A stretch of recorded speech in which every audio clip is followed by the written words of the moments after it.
Did I lose internet? Are we still streaming? Is the internet still going? Says I'm still working.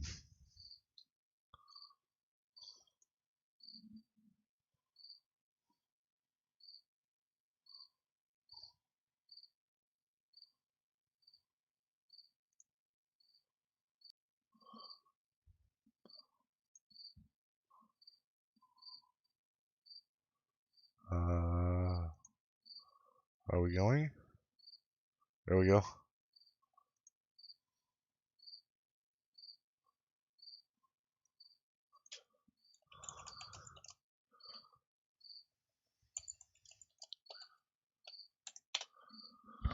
Okay, so I don't know what happened there. Everything said it was still going. My OBS was still said it was still streaming. My internet's not doing anything stupid or anything like that. But yeah, I just stopped and restarted my OBS, and we're back going. So sure, whatever. If that's what it takes, fine. All right, let's get going. So still like an hour left of this video. Holy crap. So yeah, here I'm cutting out kind of the bulkhead section or the behind the section of this little equipment closet or whatever you want to call it. So I off camera on this video, I'd actually added in the wiring and that pipe that goes through that lattice section. I'd added those in off camera, and which thank you, VG. Um, uh, Welcome back yourselves. I'm glad you guys made it back over here. Um, so uh, here I'm just getting, I'm showing every little bit of, and I'm basically building this on the fly. I hadn't really thought much of it out or anything. It's just kind of like, well, I'm gonna have to fill in this gap or whatever, and build a closet around it. I mean, I thought about it, and but I didn't know how I was gonna do it. It was just a matter of getting it done, right? Um, it's somewhat relaxing watching me do this. Yeah, yeah. Like I said, it can be pretty relaxing doing it. Really the only real super stressful parts is um, uh, the only real super stressful parts is like when I'm like for those archways, like this archway here, it's got those little plastic bits on it. Cleaning and sanding those are the only stressful things, only because they're so small. Trying to hold them with my big fat fingers, and sanding them and cleaning off the uh, little clips and pieces from the molding process is it's those it's so stressful because like my fingers start cramping up and all that kind of stuff, and it's just super annoying. So I'll be glad when those parts are done. But uh, coming up sometime soon, we will be building the first of um, the turret seats and that turret section. I don't know exactly when that's going to be, but we'll be building those out. And I can tell you for sure that turret seat itself, those pieces are crazy small. And so we'll be building those out and seeing how that goes. But I know those pieces are super small as well. So I'm not looking forward to having uh, the cramping fingers and trying to hold them all together and put them in place. But uh, so this one, um, I didn't want this one wall section to show through and be noticeable. Um, if you could see in between like any of the wiring and stuff that was in there, the tubing, I didn't want it to show through. So I'm like, okay, I have to kind of curve it around and get it to fit in there without taking up too much space or whatever. And the one thing I haven't checked is how this will fit into any of the framing and stuff. Welcome back, True Flat. Good to have you there. Uh, uh, so I guess when I go to actually when I get the framework done and I go to put this all together, I guess we'll see how those two little bump out sections that I added, uh, if they cause any problems getting it to fit in place. I'm guessing they won't, but I guess we'll find out. And I'll have to adjust fire once I get to that point. I do still have my brother's walls, so if worse comes to worse, I'll just take my walls off and put his on. That'll be very disappointing. But if that's what I have to do, that's what I'll do, I guess, just to make it fit into place. Um, so yeah, here we are. We're just getting the outer walls put together, and then we'll put the back wall in place. And let's go pretty quick. Welcome back, Eric.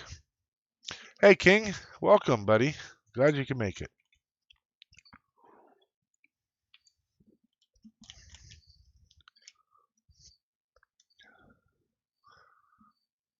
Yeah, that was the hard part too. Trying to hold it in place and making sure that it fit the way it needed to and everything. That was a big pain.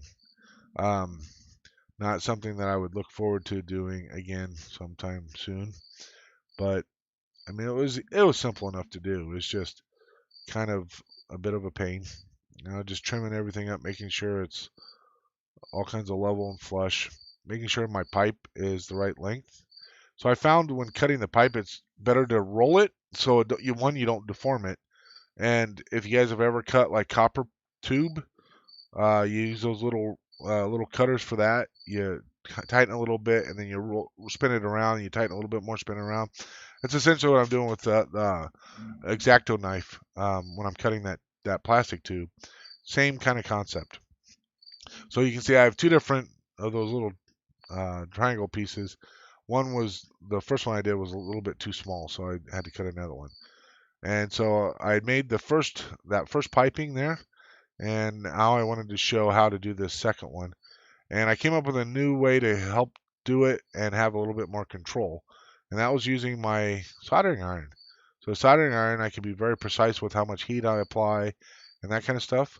And so um, you can see and I wanted to make it so it kind of dangled, right? I wanted to kind of look like it was held up there with some sort of a wire hanger or something like that.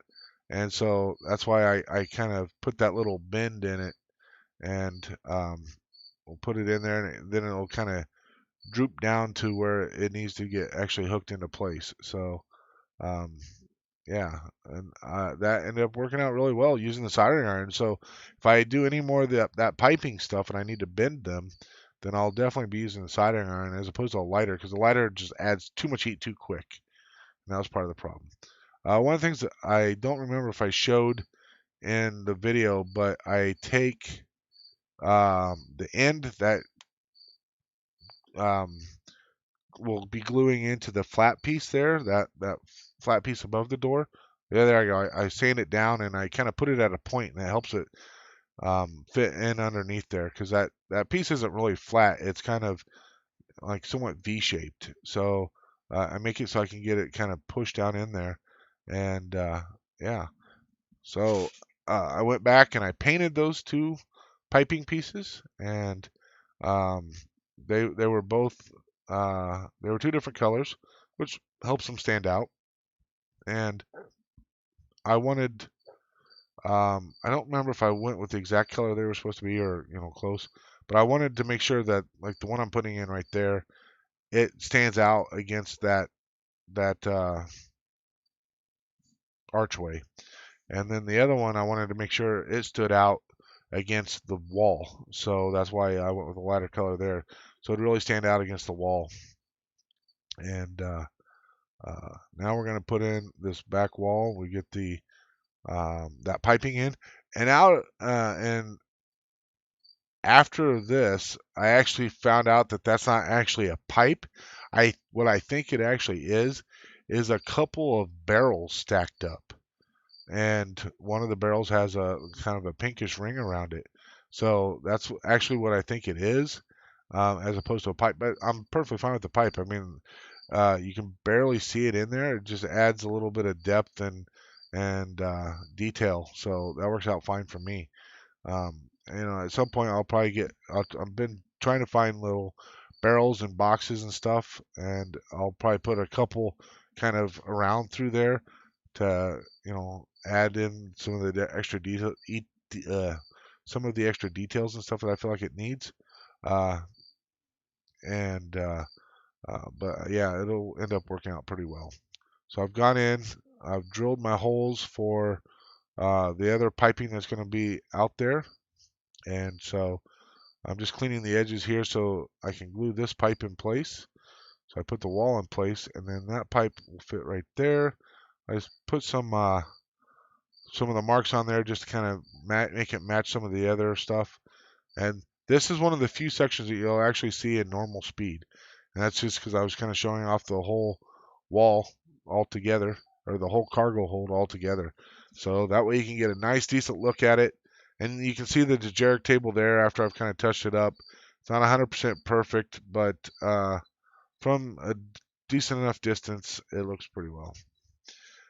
Here's those archways that I was talking about, and this will probably be the only section. So I show you putting them together, and then one of my other videos I show me actually detailing them, doing the painting and stuff. Any more arches that I do, I'm just going to do 100% off camera because I'm guessing you guys aren't enjoying watching me do this repetitive little action of putting them together. So this when I did these three, I actually lost like 11 or 12 of them, something like that. Luckily, this was still one of the sections that my brother had some of the pieces, so I was able to steal some from his supplies to actually fill these out. Otherwise, I would have been hosed. I would have had a section without, half of the little cushions, which might have actually worked out pretty well with the Falcon.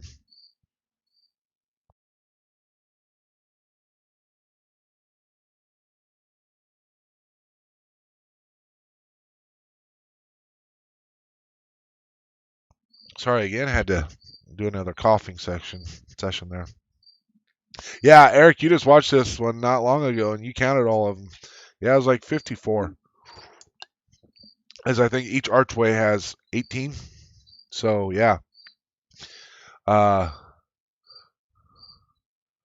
they are the apex of patience. That is so true. It's super monotonous. If I just need, just kind of, other than, like I said, sanding the edges where you cut it out for the sprue pieces. Other than sanding those edges, it's easy. Like you can just kind of, if you had a stressful day, you just come in and just go, okay, I'm gonna put together some arches, and it's just do. You just kind of go along and put them all together. So this was another stressful section here. I was going to be cutting a hole in this archway. The extra stressful part of this was I didn't have a backup piece. So if I screwed this one up, my brother no longer had any more pieces to get. I would have had to reach back out to Model Space where I got the model and probably purchase a piece of this just to make up for any screw up I had. So, that in and of itself got to be a bit stressful. So using the Dremel, it doesn't so much cut as it pretty much melts its way through. And so that was pretty crazy because you can see all these like gnarled up pieces coming back in and cleaning it up with the file. Oh, that's so much work. And I mean, it's not horrible, but I mean, just the filing alone was a good solid 20 to 30 minutes of cleaning up. And so, and then when you get done, it still doesn't feel like it's like perfectly smooth or whatever. But yeah, 54, 54, 54, 53, one missing. That's about right. It'd be definitely like Rain Man. So yeah, and I used the Dremel when I cut out the section for the other wall the first wall that I cut the hole in, and I added that extra pipe section in there. Um, I used a Dremel there, so I kind of knew what was going to happen with like how to, what I was going to have to do to clean it up and stuff. But I did all that off camera. I didn't really show you guys me cleaning all that up. But this time I was like, oh, I'll show you guys the cutting out and then the cleaning and all that kind of stuff. And so after you get it kind of cleaned up and smoothed out, because that's the other thing, even though you're using that Dremel, it still pretty rough for whatever reason, if you don't cut it straight. Yeah, putting this piping in, I was so extremely happy on how this came out. I was just like, when it got done, I'm like, I felt like Judd Nelson in the Breakfast Club at the very end when he like does the fist pump in the air. Yeah, that was me. I totally did a fist pump in the air when this came out. I'm like, yes, this was so awesome the way this came out. I was so happy, and just the inspiration to be able to get this to be rough and make it look like insulation. I don't even know. Like I tried a couple different ways. First, I just tried scraping with the knife, and that wasn't really doing anything. It was just more like rolling it up than really making it fuzzy. And I tried sanding it, and that just kind of made it fuzzy, but it wasn't like super fuzzy. And then I'm like, what happens if I combine the two? And so I combined the two, and like it was like, oh, you do this and then you do that, and it was like, boom, that works out great. So that was um, so pretty cool. And like I think I mentioned before, just like the manila folder just seemed like it was the perfect color, and it had the right density to it. It wasn't like just a sheet of paper, right? So it had like the perfect density to be able to have still have some structure to it after you kind of rough up the one edge. And so like it was just like, yep, that's what I'm gonna have to do. I had to buy like a pack of 25 because you can't buy just a single manila folder anymore. So I went to Walmart and had to buy a pack of 25. I've got 24 extra manila folders that they'll probably never get used, but hey, I've got them, I guess. But I did the first one, and that was kind of ended up being the proof of concept, only because I made it too small. Although it would cover the window, I wouldn't be able to glue it in place.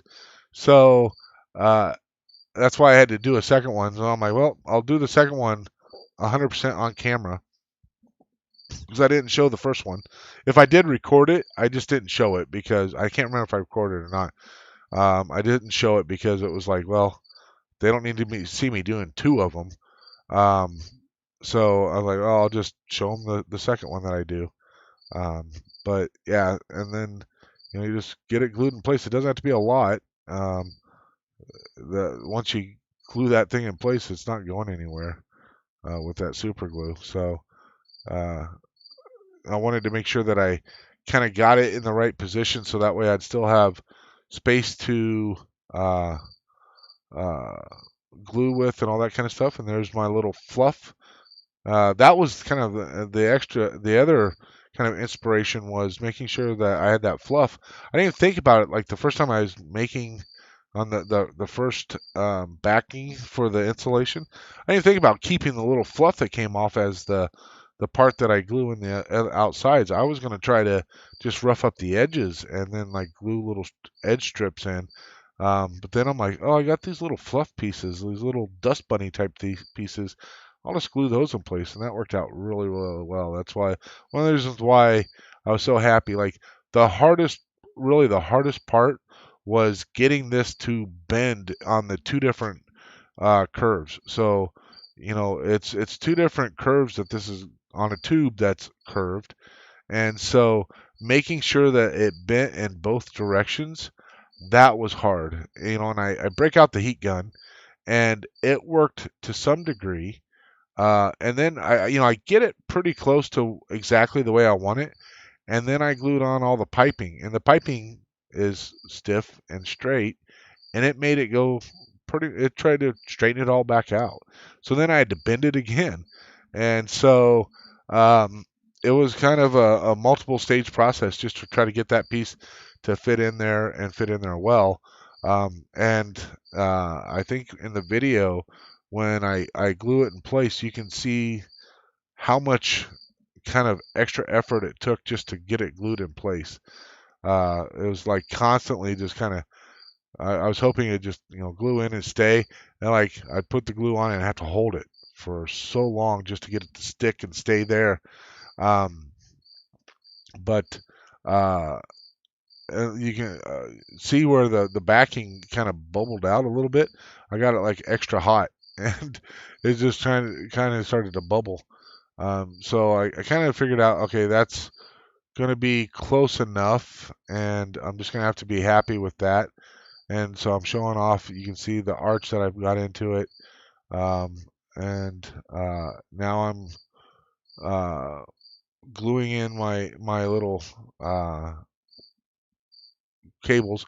So the thicker pieces I was able to actually sand flat, but they were so hard to sand though because trying to make sure that because you're only going to be able to sand like say a quarter of it or a third of it um, before you have to move on to another section.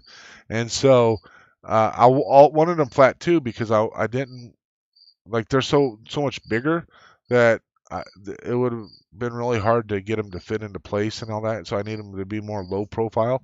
And I figured with the the insulation backing, they were kind of supposed to be pressed down inside, so it kind of gave me a decent impression there too. So when I did the video, I mentioned that there was actually more wires that were supposed to be there, and I had to kind of guess on the colors because there wasn't a real good shot of these, like that you could really tell the colors. Like I put a red one in and some black, and then the silver.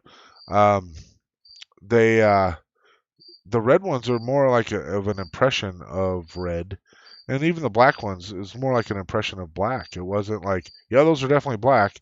You just kind of like, oh, okay, they look black. So like, after I glued them in place, that made it go straight again, and I had to bend it again. So that part made it extra difficult. So, um, and unfortunately, um, oh, this is where I'm grinding down the ends, so the wires can actually have like a little nook that they fit into. So that helps those wires get put on there, and so the plastic itself can be more flush on the outside. So when I glue it in place, it's really just for the gluing aspect. Plus, it makes it look like it's going back inside the uh, the corridor piece, and as opposed to what have you. So it helps give it like it makes it look like it really fits in place and stuff.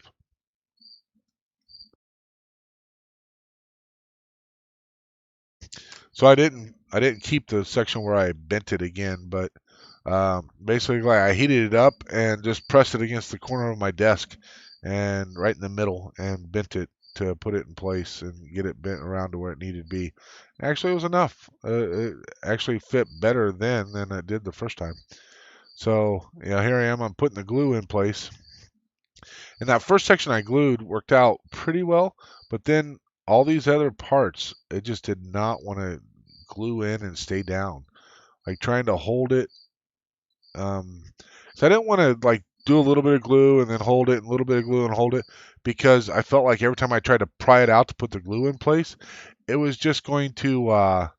Every time I tried to pry it out, it was just going to pull it apart. So, um, like the top section seemed like it wanted to hold pretty well, but the moment I started going to the bottom section, it made it so difficult um, for the bottom section to like stay in place. You can see I'm really trying to hold it down and all that kind of stuff, and it wants to try to stay, but it just can't. Um, there you go. It just pulled up. So I'm like, okay, let's just try some more glue. Um, I mean, in the end, it ended up, and I'm trying to put pressure across as much of it as I possibly can. Uh,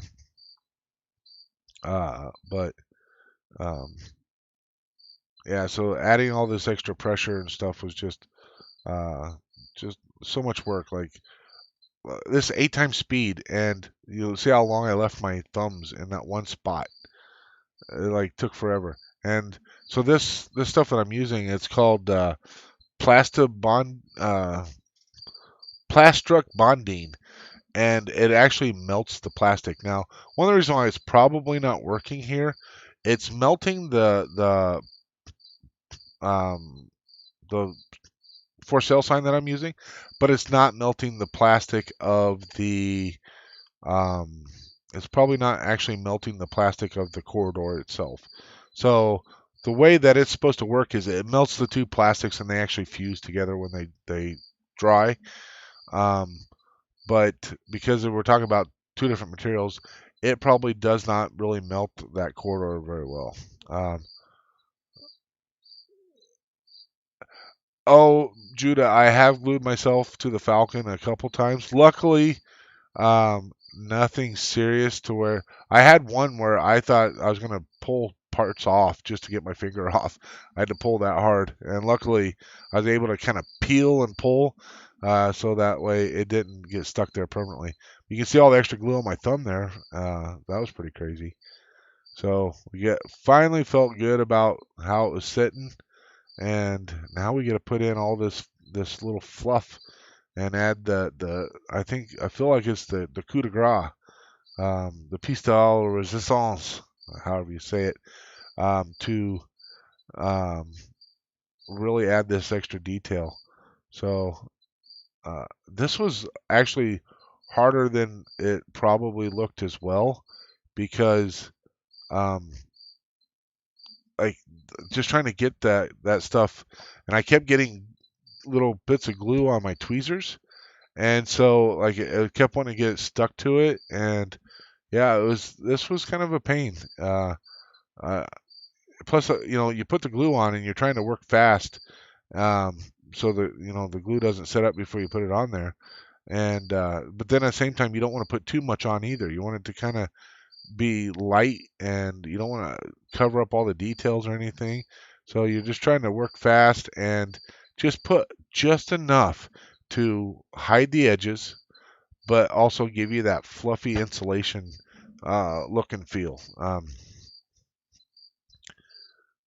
Yeah, fingernail polish remover would have been great. I don't even know if I have any in the house. My wife and daughter don't really do their nails all that often. I'm sure my wife's got some someplace, but I would have no idea where the hell it's at. Um, Obviously, I could go buy some, but yeah. So, like I said, this was one of the more uh, kind of happy and proud things.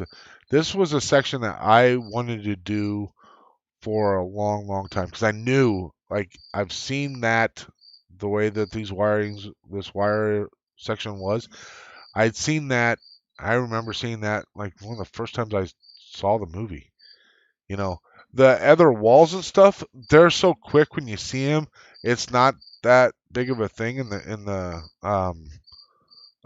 cargo hold.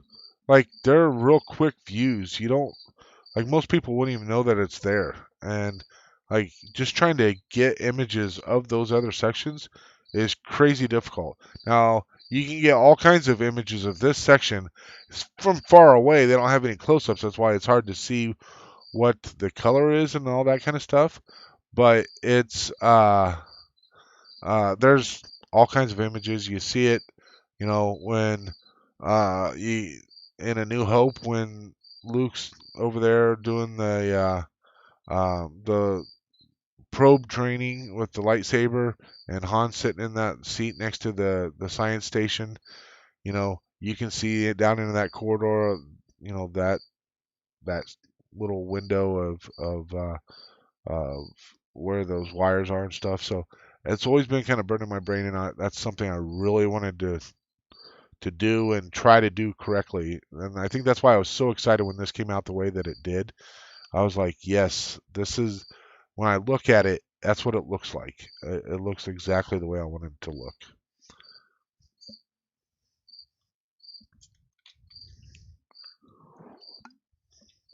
And like I said, this is where it really started getting very hard, because it was getting stuck to um, the tweezers and all that kind of stuff. And if you don't use the right amount of fluff when you go up there, then it doesn't want to stick properly. And so, like, that's why I got that one section where it's looks like it's really, really thin. But I didn't really want to touch that up because I like how it is.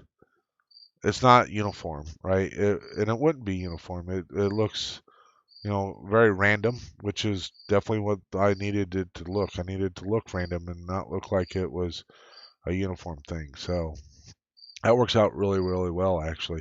It just made it more difficult to do and that kind of stuff. So there we are. This section was difficult, but it was rewarding and fun, and I love how that came out. Um, uh, Obviously, it has to have a little bit of cleanup, but it came out so well. You can see some of the fuzz over in the other sections. So here we are. We're going to put in this padding. I had painted them up and got them detailed out, so it's a matter of start gluing them in place. So we're just going to get them glued. And now they've kind of compressed down these corridors, meaning that in reality, they've got a big fat section, then they've got this really narrow thin section, which is the piece I just put in. And I mean, that's a little bit more narrow because that's part of a cutout window, so you can see into that corridor. Um, but then they've got another big fat section that goes up on the top. And you'll see that as we get around to some of these other parts. But in reality, all of those cushions are all the same size. So the middle cushion should be the same size as the top cushion, but it's not. So you'll see this middle cushion here is when we get to it, that middle cushion is significantly smaller. You can see them up there in the top of the video, how much narrower that middle cushion is. But like I said, in reality, they're the same size. So either they made these bottom cushions a little bit too big, and didn't make the middle cushions the right size, or uh, so just they made the corridors smaller than what they should have been, something like that. But it gives you the look and feel of it, and so I didn't think it was that big of a deal. I still feel like by the time it all comes together, it looks like the Falcon corridors, and so that's what the important part is. Now, if I wanted to be like super detailed, there's people that a lot of these corridors have these little like lights in them, and they drilled holes and put these little light details, and then have all these lights running through it with the fiber optics feeding them. Uh, LEDs with fiber optics that feed them. I could have put all those in, but that would have probably made me go stir crazy, adding those extra details. Um, if Maybe if I were to ever do another Falcon, I might try to do something like that. Something that was maybe I wouldn't be videoing, just putting together for myself. I mean, this is for myself. And I'm not doing it just to do the videos. Something I'm gonna love and cherish forever. But if I were to ever do another one, I may consider doing the lights. I doubt it, but possible. So, and this is why I end up having, going through so much glue, is because I put a bunch of glue out there and I don't use it, and then that ends up getting thrown away. But at the same time, it's kind of a pain to not have enough glue in place.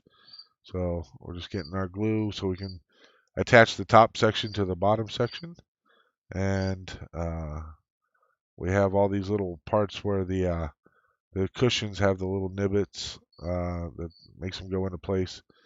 Um, and then we go get them all squeezed together. You can see that the corridor, the arches have those little nubs that poke through the roof, and all of that works.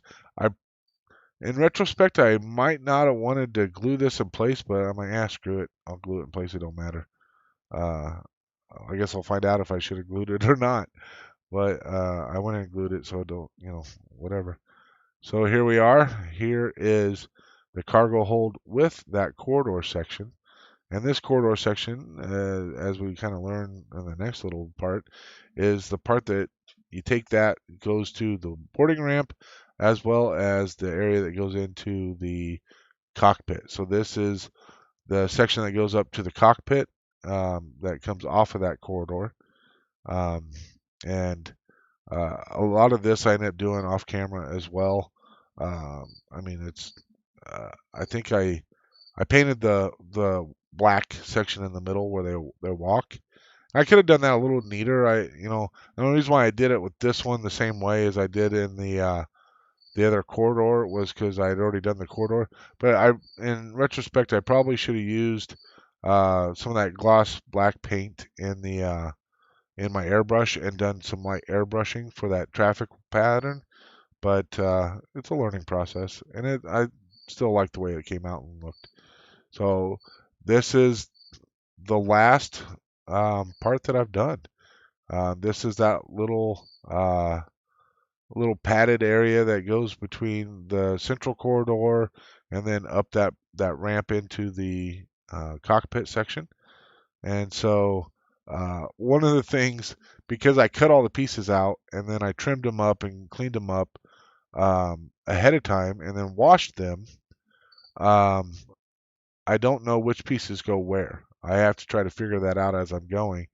And so it ends up being somewhat of a pain to deal with, but it wasn't terrible. I mean, you test fit them and make sure they fit in there, and it works out pretty well. So I decided to glue them from the back side because I'd already painted the front side, and again I painted that with a German gray, the same color that I did everything else. Um, and get all these pads glued in place, making sure that that angle section is right because the part on the left side that's actually going to go against the floor, so that has to be perfect in order for it to fit in on the floor the best way that it can. So again, like I said, I'm gluing from the back. Because you may see that section because on the hull plating, there's the hull plating, some of those sections are held in with magnets, and so you can pull those off, and that's going to allow you to look inside the interior. And so this section actually has where you can pull part of that section off and look inside the interior. That's why the one side is cut smaller than the other side. And so I don't know how it's going to look when I do it, if you can see the back side of that wall and see where I glued. So I may end up painting, like hand painting that just to kind of help disguise it a little bit. But it's going to be a small thing to deal with. I can do that later. And so just getting these put into place. Um, and this one doesn't go too bad. It's obviously got more pieces, but once I figure out where the pieces go, it's not too bad. I was showing off my hairy fingers for some reason. I have no idea. Um, who knows when you're going through and you're doing stuff, like you don't even think about some of the stuff you're doing when you do it, right? Like showing off my fingers is like whatever. I'm a person. You guys know me as a person, right? So there's part of my personality. I'm showing off my hairy fingers. Um, so I glue all these in place first, and then after I get them glued in place, then I'm going to paint them. And the reason why I decided to do that, even though it was admittedly a pain in the butt to try to paint them after they were glued in place, I felt like I didn't want to paint them ahead of time, and then because I'd be handling them so much, the paint would rub off and I would smear it and all that kind of stuff. Um, uh, so that's why I decided to glue them in first and then come back and paint them. And I painted them off camera. It's the same type of painting that I did for the cushions that go around the archways and all that kind of stuff. You guys have seen me do that stuff before. Uh, yeah, no hairy palms. No hairy palms. So there they are. They're painted up and dirtied up, and make them look nice and worn. So you see me snap my fingers. I should have edited that out, but I didn't. So I record my audio for my videos. Hey, welcome back, Otto. I'm glad you were able to make it back over to this one. Uh, I'm the most personable person. Very funny, Otto. Uh, I snap my fingers because I record my audio through Audacity when I'm recording my videos on my phone. So I need something to be able to sync up the audio and the video. So I get my microphone for my headset really close to when I snap my fingers, and I make sure I snap my fingers on camera. My phone picks up the audio for the snap as well as my Audacity. So when I snap those fingers, I can match up those two snaps at the same spot. And then I pull off the audio off my phone because it doesn't have as good of a filter on it as my headset and Audacity does. And so I pull that audio off. I just leave it on there just so I can sync the two up. And but you've seen me snap my fingers a couple times here. And but yeah, that's why I do it. If you guys anybody out there that wants to do videos like this and need to be able to sync up the audio to the video, you have to have something. So in this regard, that's why they use the clappers. So they do that clap when the movies, right? That so that gives them a visual thing that they can sync that audio to. And in my regard, I can sync two audio pieces plus a visual piece together. And so this is what it's going to look like all snapped together. There they go. And you actually glue them or screw them in place.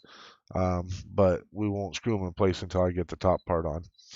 Um, I didn't realize this was upside down, but this is what it would look like as you're looking down through the corridor from the cargo hold. And so now we're going to the exterior. We're getting pretty close to the done part of the video portion of this, and we can get into some of the fun stuff. Uh, the left padded bit was stressful to watch when it was not going in. Yeah, it was. That's when some of the stressful stuff happens. So one of the interesting things with the exterior part is they add all these extra detail pieces, and that really helps things pop and that kind of stuff. So I get it. We did that, and this is the elbow section that goes out to the cockpit. And so this was done in like issue 5 or 6, something like that. I don't quite remember. But we're adding all these pieces in place, and you can actually see some of the pieces that I've put on. I've already put on one piece that I used on that wall in the cargo hold. That was one of the pieces that I used.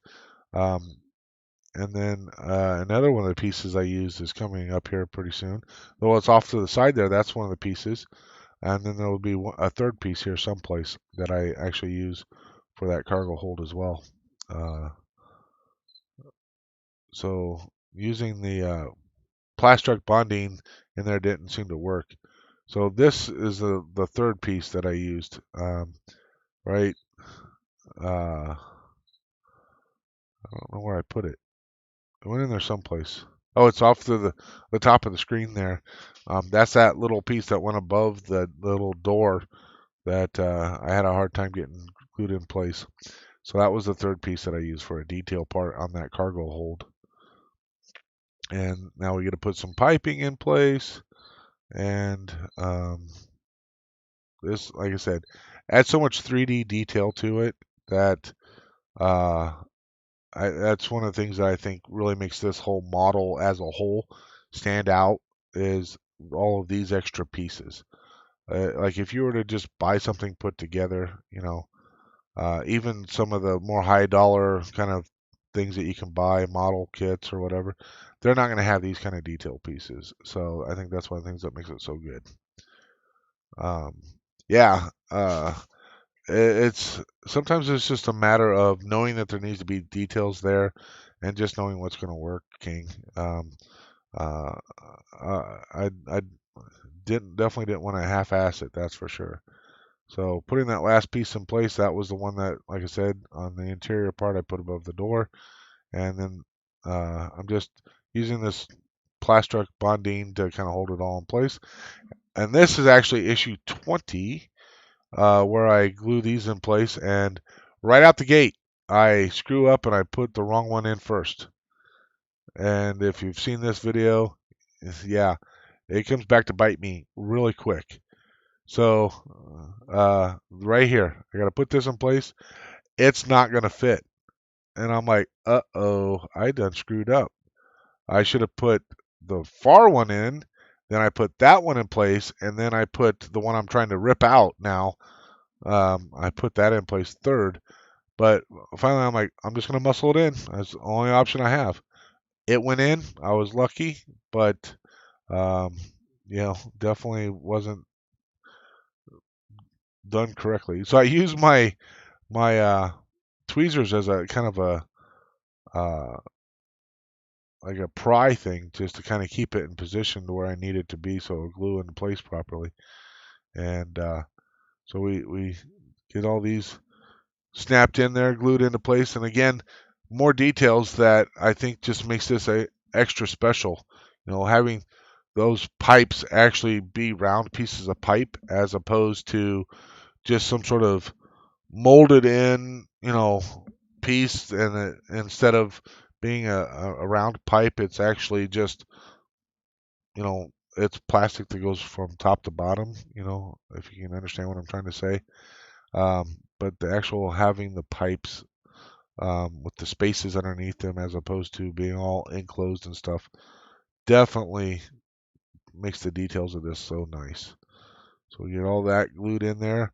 I've touched it up. I painted the black, and then they tell you like two different shadings of gray. I just went with one shading of gray, and now I'm coming back and doing the highlighting details of what I need to do. So uh, I'm going to come in with some silver and do some silver painting, and so that's for the rivets that go along the top there. That makes those rivets or whatever they are really kind of pop and stand out. Um, and we'll try to add some of that to some of these other sections to help them really kind of pop and stand out as well. The idea of the black is, from soot and all that kind of stuff, extra heat that's built up coming in, uh, into atmosphere and all that kind of stuff. So that's why those sections are uh, supposedly black. Is that? I mean, then you question, well, why isn't the hull black? Um, maybe the hull's made from different material that helps protect it from the heat, whereas these sections aren't. Um, and the reason why they're exposed is so that maintenance can be done to them a lot easier. That's why Han does it.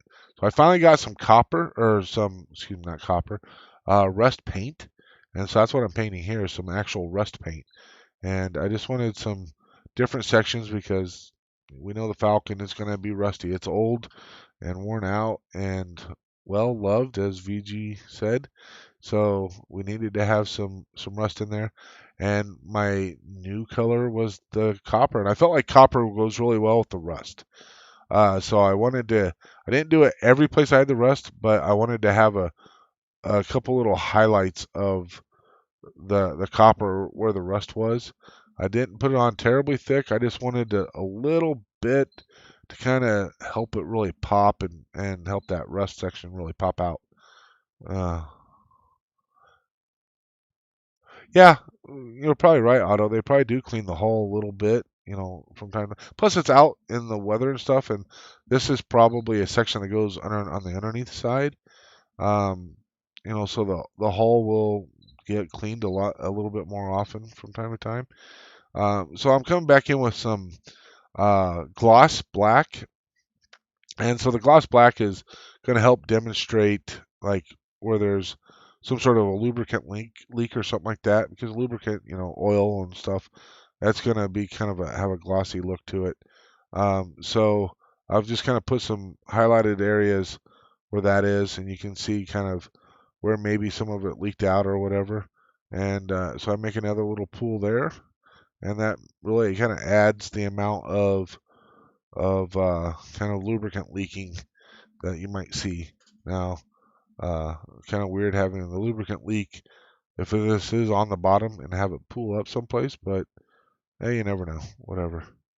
Uh, it's the Falcon. What can we say? Focus, damn it, focus. So right after this, we're going to put together the framework, and the framework will go pretty quick. So there's that detail,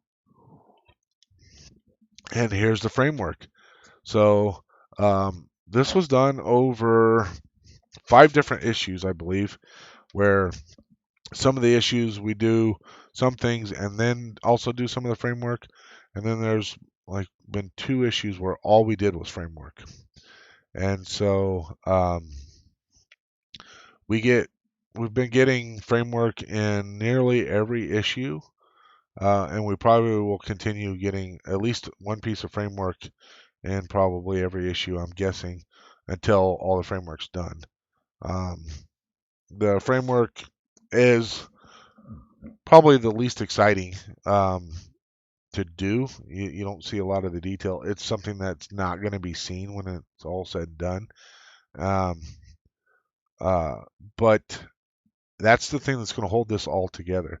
And what's interesting is this framework is somewhat based on the actual frame that they used at ILM when they built the Falcon. Uh, and then they used the framework that they used on their model as a template for what they used on the life size um, Falcon for the set, this actual set piece. So I think I talked about that in one of the bonus issues, and so that's pretty cool. I mean, I'm guessing that the framework that they used in the model, this is based off of it, but it wouldn't have been probably this precise. It was probably because these are pre-molded and all that kind of stuff. Those wouldn't have been pre-molded. It would have been something else that they had put together with, you know, built bent the metal and all that kind of stuff to build that frame out. But they had to have the frame to help make it extra sturdy, and so they actually used the steel frame and or a metal frame and all that kind of stuff. So um, that's one of the things that I think is pretty cool too. Obviously, like I said, this is a lot more kind of precise on how this framework goes together than what the actual model is. But the idea that this is based off of that is pretty cool. The one exciting thing I find with um, the framework is you can really kind of see the actual shape of the Falcon come together as you're putting it together. This part has got kind of that bump up um, section. And so this is one of the lateral pieces that go from the starboard to port side, from where the boarding ramp is on one side and the escape pod on the other side is. Um, that's pretty cool. And so when you can see that, now the interesting thing is you can see in the picture there of in the magazine, it shows you those framework pieces. What's really interesting is you'll notice you don't see the mandibles. The mandibles will actually, they've got their own framework, and they'll screw on separately to the main kind of round part of the framework as well. So um, those go together separately, and that's going to be pretty cool. So uh, I don't even know which issue this one is. This has got to be like issue 4 or something like that. Uh, and then maybe even up to issue 8. No, it's got to be 4. So it's talking about doing stuff with the cockpit. So I bet that, yeah, this is probably issue 4. Now we're probably in issue 8, and this is I think issue 8 had framework in it, and so this is where we're really putting a lot of it together. We've got 6 pieces here, 2 of the rib supports that go into place, um, and so uh, this is these sections go together, and you can really start seeing the framework kind of really take shape and that kind of stuff.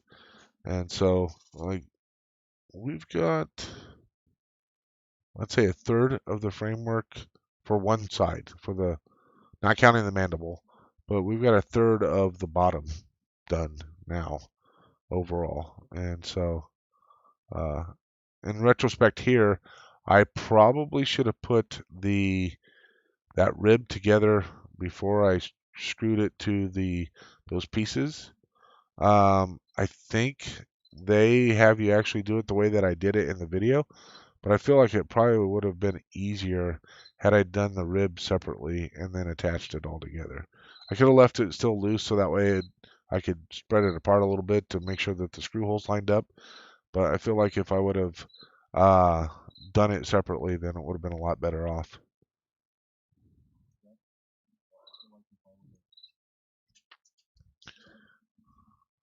Yeah, we have 4 minutes left, and then we'll be able to talk about some of the other stuff, which I think I'm pretty sure Eric's pretty excited about. I know some of the other guys are pretty excited about it,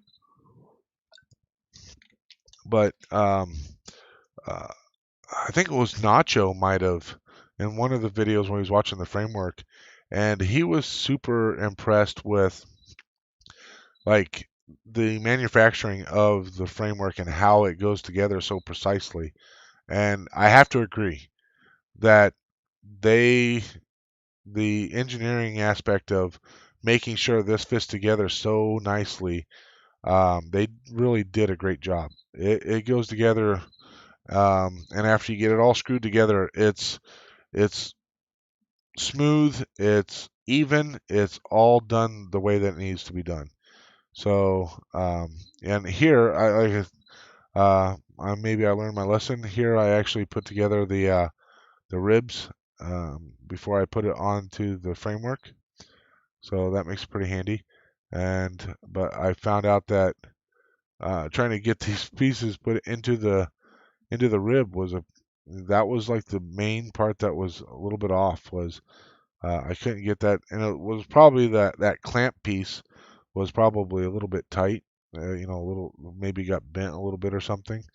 The easiest way to correct it was just to sand the rib itself.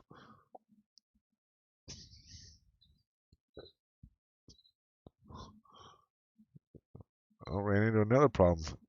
Holes wouldn't allow the screws to go through. Had uh, a little bit extra gunk in there, so we got to clean it out. I mean, it's not that big of a deal, but and I don't. I think that's just when you're talking about something that's made in a form, you're gonna have those types of things.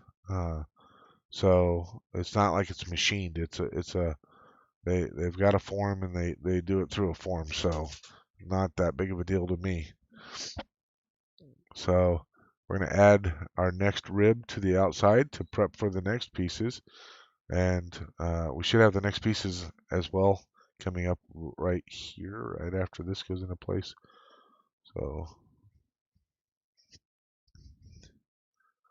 and obviously the screws is where the majority of the screws that I've put in so far is here, without a doubt. I mean, we're only talking about uh, I don't even know. Probably maybe if we're lucky, 10 screws in any of the other parts that we've done so far. Two in the gun turret, maybe about well, in the cargo hold, each wall's got a couple screws holding it in place and all that kind of stuff. So, maybe 15 to 20 screws in the whole rest of it. So that leaves about 80 or 80 plus just going in the framework of what we're doing. So it's a lot of screws, that's for sure. But it holds it all together, and they give you plenty of extras. Like every packet of screw comes with at least one extra, so that's pretty cool. You can't complain about that. You will not run out of hardware to put this together, so which is good. You don't want to run out of hardware. Um, so after I do this, I could not find that little metal piece. When I was editing this, I'm like, what am I doing? So I had to go back and listen to the audio and I'm like, where is it? Oh, I just said it right here. I don't understand. Yeah, I was like all worked up. I was like the most stressed I get. So there we go. The framework is all done. Now we can go over here and we can talk about the magazines. So this is going to be the Q&A section, right? Of because I haven't gone through 100% of everything in the magazine. I've covered every topic in every magazine, but I haven't broke down all of the details of the magazine. So I'm going to leave it up to you guys on what you guys want to talk about in regards to what's in the magazines, and then if there's just Star Wars in general stuff you want to talk about, rumors and movies and that kind of stuff. Uh, I have no screws loose. I made sure every one of those bad boys were tightened. Um, so by all means, start firing away some questions. Uh, I'd like to know what you guys think is the most interesting thing that we've talked about in any of these magazines. So, like, um, we've got the quad laser cannons that talks about like how those supposedly work and whatever. Visitor guide to Tatooine. The planetary visitor guides. You guys find those interesting? I'm just kind of curious. Um, if uh, if you guys find those interesting, the um, the secrets of spaceflight, I find that a bit interesting. I think that really adds to stuff. I like the extra details when they talks about some of the ships and stuff. Um, I'm curious how accurate it is because of when these were made and the details that were pulled into these was right around the time period when um, Lucasfilm was sold. Lucas sold out to Disney, and then it wasn't long after that, maybe a year or less, when Disney's like, all that old information, it's not 100%. In fact, all the old books, you can wipe all that out. We're gonna start over. Um, are you looking forward to The Mandalorian season 2? Did you watch? Yes, I did watch season 1, and I am totally looking forward to season 2. Um, I think that Mandalorian is the best. If you take Mandalorian, Rogue One, and Solo, the Solo movie, those are the best three Star Wars things that Disney's done since they took over uh, for Lucasfilm. By far, those three things there are the best that they've put together. That means I'm not impressed with The Force Awakens. I liked The Force Awakens, but I'm not impressed with uh, uh, The Last Jedi. Not impressed with The Last Jedi at all. And The Rise of Skywalker, that would have been, I think that could have been a pretty good movie if it was two movies split up so they tried to cram too much stuff in there, and they put way too much stuff in there and had to skip over so many details. I felt like they needed to be able to make more details and add more to it. So um, yeah, Eric, I totally think that you need to see season 1. Like I said, Mandalorian is right up there. It Rogue One, I felt like Rogue One just fit like perfectly. And if people don't like Rogue One, then I don't see how you're a Star Wars fan. Um, but um, if uh, I can see why you wouldn't like Solo, although I thought Solo was a really good movie. The one thing I'll say about Solo is I never thought that we needed a movie about Han Solo. I felt like it wasn't a movie that we needed to see. There wasn't enough like time period for Solo before he came into the met Luke and them. It wasn't like he was out there for like 20 or 30 years doing stuff. He was only I think he was only supposed to be like in his mid 20s or something like that in the movie. Harrison Ford was like 28 at the time. But I think Han Solo was only supposed to be like in his mid 20s. He wasn't supposed to be like ancient. So if you say he was in his mid 20s, you're looking at the most 10ish years that he's running around there doing stuff by himself. How many different adventures could he really get into?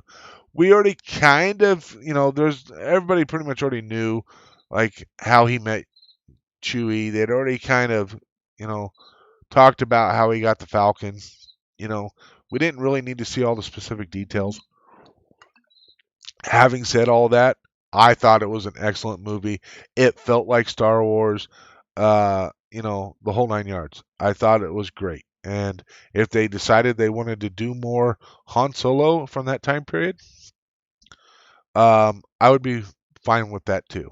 Um, I could see them doing that if they wanted to do that in say, a 6 episode series, just so they could talk about like some of the stuff that came out at the end of Solo.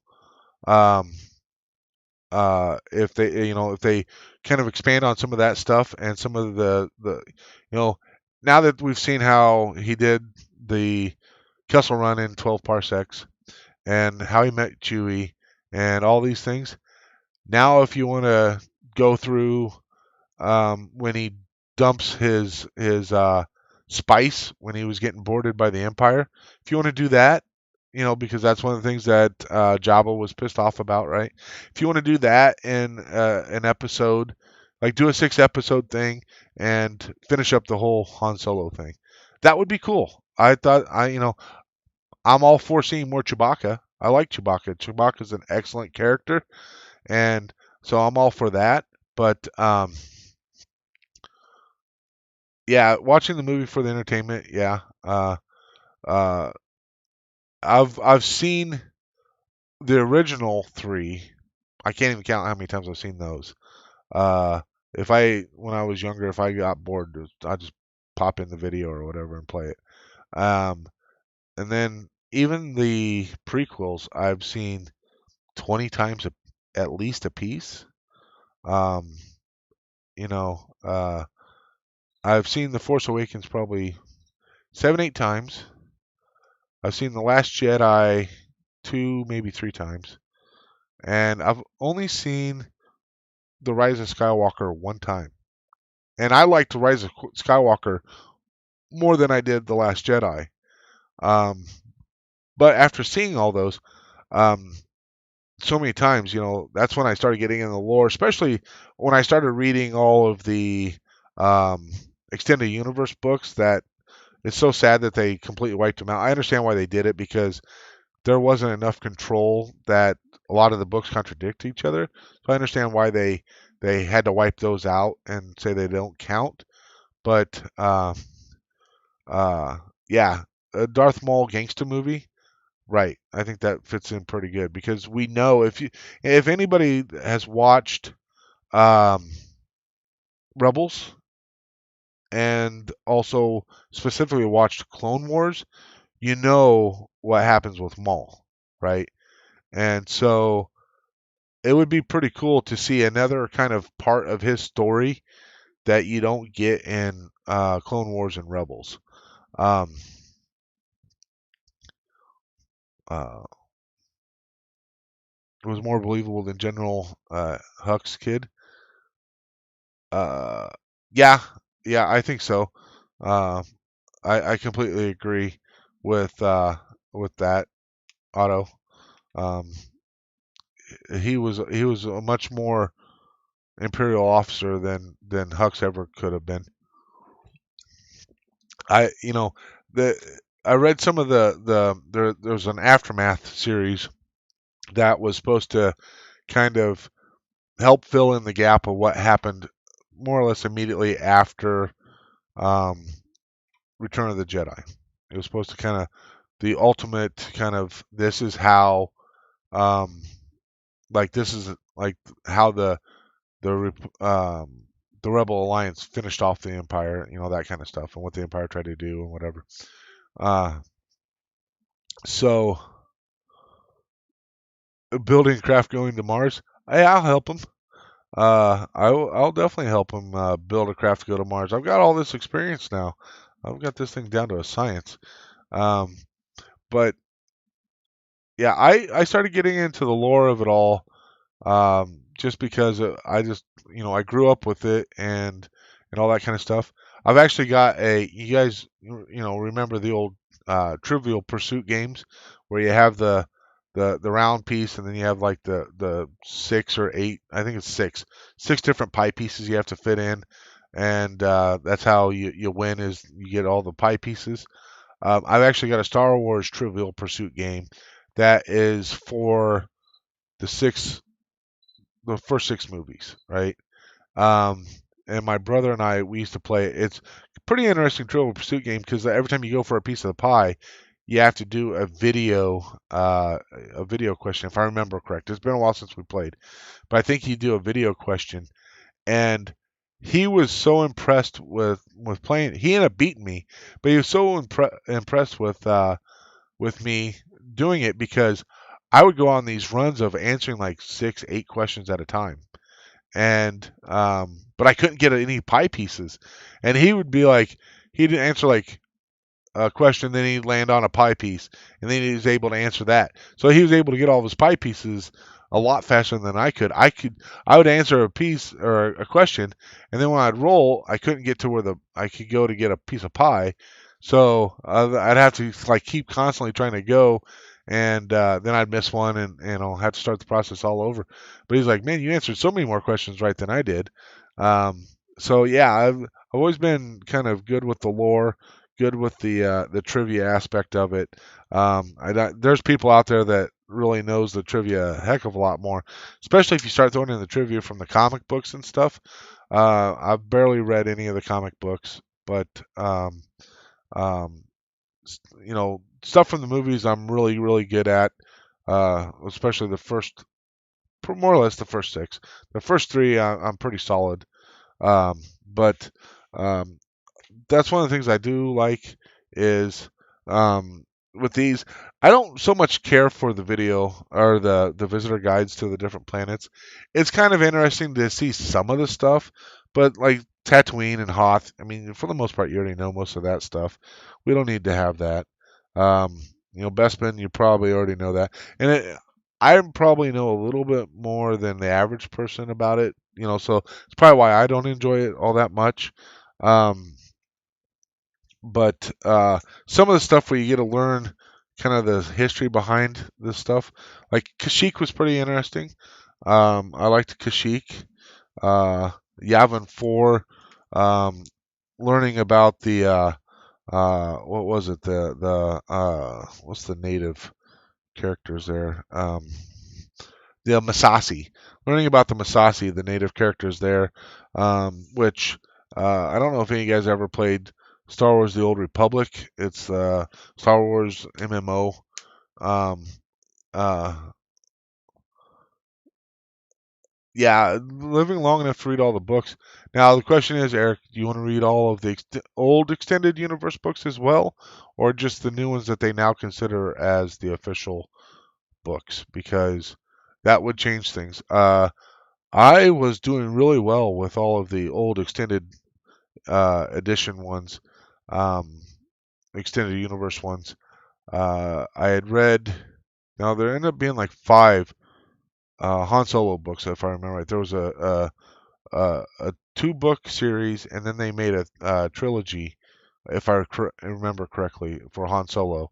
I'd read the 2-book one. I hadn't read the 3 trilogy, and then they had like a 2 or 3 book series for Lando I'd never read, but they had all the different ones for especially the uh, Heir to the Empire, the one with Thrawn. That one, that's what really launched the extended universe. It takes place 5 years after Return of the Jedi, and that series really kind of launched the whole extended universe thing. Um, that if you are familiar with that series, then uh, yeah, that's the thing, Otto, is they wanted to. That's what, like, for years, like, because those books came out in like 90 or 93 or something like that, somewhere around there, somewhere in that time period. And so they've been out there for about 30 years. Like anybody that was fans of those books, that's what they wanted to have the next trilogy be, because those books were so freaking amazing. the good news is that at the very least, they have made Thrawn an official character. They've got a trilogy series out where he joined the Empire and some of his exploits with that, and then they've got one that's either just came out or is coming out real soon, where it's when he before he came to the Empire, when he's still in the Chiss Ascendancy, and it's about him rising up through the ranks in the Chiss Ascendancy. So that's pretty good. All right, Hawk, you take care, buddy. Thanks for the stopping by. I totally appreciate it, and have a good one, man. Enjoy rehab. Hopefully, it helps out.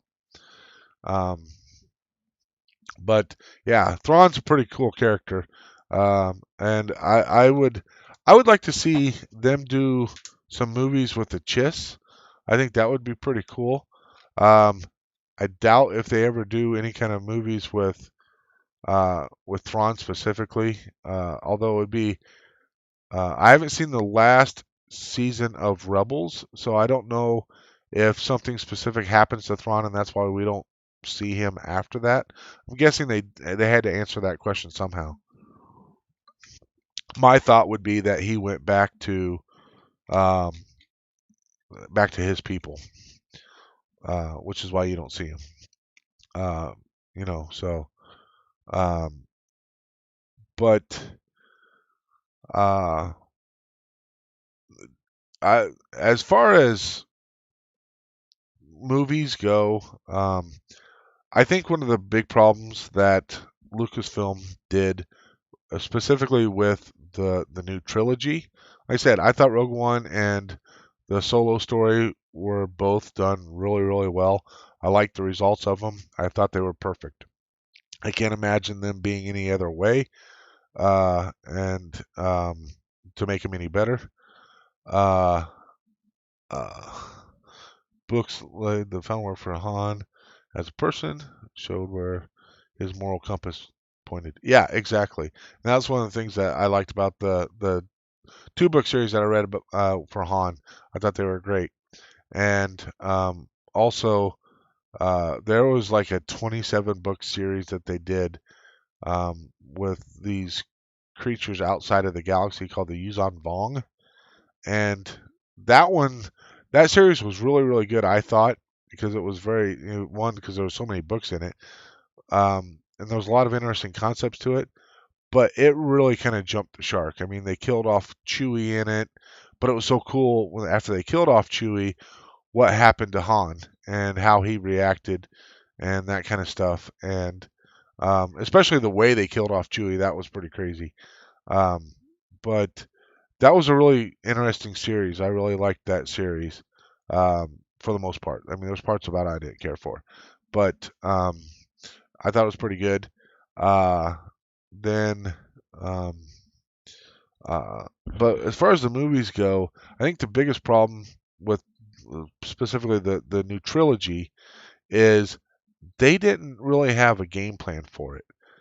You can't, in my opinion, you can't hire three directors and say, just go make three movies that are supposed to mesh together and then wrap up an entire saga, right? All right, Barbarian King, have a good one, buddy. Um, Thanks for stopping by. I really appreciate it. I know it's probably getting a little bit late for you, so I'm pretty happy that you were able to stop by. So take care. Have a good weekend yourself. Um, but yeah, the fact that they didn't seem to have a plan. They're just like, all right, J.J. Abrams, we need you to make a movie that introduces some new characters and kind of brings in the old characters and all that kind of stuff. So make that movie and make it so it doesn't have a like it has an open ending, so that way we can do a second movie. And then you go hire Ryan Johnson and you say, all right, so you use the characters that JJ introduced. You can introduce some new ones and just make the story keep going.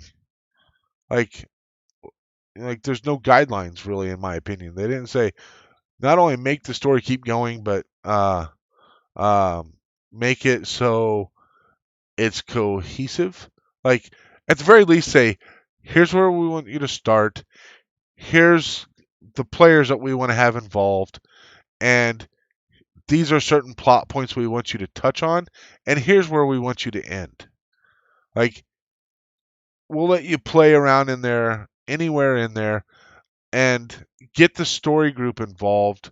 Like, because they're coming out with a new series it was supposed to start in August, but the whole COVID thing pushed it all back. So I think it's not supposed to actually start until January or something. I don't quite remember. Um, but it's called the High Republic, and it's supposed to take place like 200 years before the Clone Wars started. And to me, that's going to be super intriguing. Yoda's going to be involved. Unfortunately, I think we're only going to see Yoda in some of the comic books. I don't think he's going to actually be in any of the actual books that are going to be taking place. But it's supposed to be like right at the height of the Republic and the height of when like the Jedi are in the middle of their golden era, a type of thing. I think that would be pretty cool. The nice thing about that is they can do whatever they want for the stories, but they've got the story group involved. Because Lucasfilm has their story group. Those are the people that make sure that anybody that does a movie or a book or any of that stuff, they don't make anything that contradicts. They're the ones that keep all the canon and the lore straight. So they make sure that they don't contradict anything. But the story group apparently was very heavily involved with developing this High Republic um, book series that they're doing, and because it's books and comic books. Um, there's a lot of people that thought that Benioff and Weiss, the guys that did uh, Game of Thrones, they thought because they were supposed to do like a trilogy or something like that of Star Wars, or maybe it was just a single movie. I don't remember. But they were supposed to do some Star Wars stuff. A lot of people thought they were going to do like an Old Republic type thing, like several hundred years ago. And um, what a lot of people think is they were that's what they were going to do. The High Republic, this book series that's coming out now, was going to be part of that and was going to kind of help support that whole thing. And when Benioff and Weiss backed out, um, they were already so far moving forward with the books and had so many different authors working on the books and stuff that they were just like, well, we'll still do the books, we just won't do a movie that goes along with it. Well, that's the thing that a lot of fans, that's the type of movie that they want to see is like an Old Republic thing. If you're not going to continue on with the Skywalker saga, um, which you know they probably won't unless they do something in another 10, 15 years, and by then maybe Daisy and um, oh, what's his name? Finn. I can't think of his name. Uh, gosh, John Boyega. You know, maybe they'll be ready to reprise their roles. Um, in like another 10 years or something. Uh, that would be cool. I I would like to see that if they could get the story right. But other than that, everybody wanted to see like an Old Republic movie. That's what they wanted to see, as far as new content goes. Um, yeah, so um, that's kind of my thoughts on the movies and whatever. I could go into why I did not care for specifically The Last Jedi and the things that I did not like about The Rise of Skywalker. If you guys wanted me to, by no means am I an expert in any of this. I just have opinions. So I would like to hear some of your guys' opinions, some of your guys' questions. You guys have questions on any of the modeling stuff? Uh, you know, any of that kind of stuff? You have questions on anything in the magazines here? Questions on any of the other Star Wars lore stuff that I have? So I said I've got uh, this book here. And this is it's kind of done for a kid, but it's got a lot of interesting things in it. And it's kind of broken out where you can kind of derive some of the um, what do you call it? trivia type stuff from it. And if you guys don't know Hondo, Hondo's a great character actually. Um, he's one of my kind of more favorite kind of semi bad guy characters.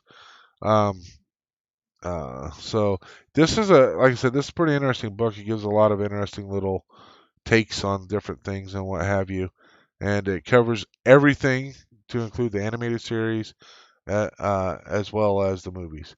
Uh, Hi, Steve M. I am 20 issues into my build. There's a total of 100 issues, so I'm a fifth of the way done. I've made a total of 37 videos off of those 20 issues. I don't know how many videos it'll be because some issues, just by nature, are just going to lend themselves to uh, a single video. And then there's going to be other issues that are going to be um, just by default, if I want to have put out decent content, and as far as the video goes, those videos or those issues will be multiple videos. So yeah, so we're it'll definitely take us more than 2 years to do. It took 2 years of shipments to get all of the stuff. Um, one box came with 4 issues every month, and it took 2 years to get all of those. So it'll definitely be more than 2 years to finish building it all, which, like I said, I could do it a lot faster, but to be able to show off the details for you guys, I want to make sure that I do that correctly. So I've got another one someplace of this book or a different book. And the reason why I say that is because the one that I have actually has 3PO on the front of it, and the forward was done by Anthony Daniels. So I don't know where the hell that book's at. I couldn't find it, but it's around here someplace. So um, so again, like I said, if you guys have questions or a topic that you want me to talk about or whatever, I'll be happy to do that. Otherwise, I think that we'll just kind of start getting ready to wrap this up. So definitely let me know what questions you have, comments, whatever, and we can continue the discussion.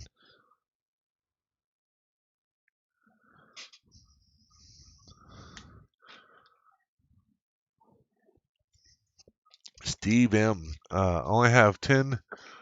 Oh, you have 10 boxes. Painting the outside scares me. Yeah, painting the outside scares me too.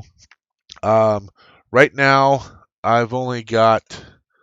Um, let me take this. So there's my cockpit again, lit up. Uh, so this is the only part of the exterior that I've never glued that in place. I need to do that. I've talked about it, but never done it.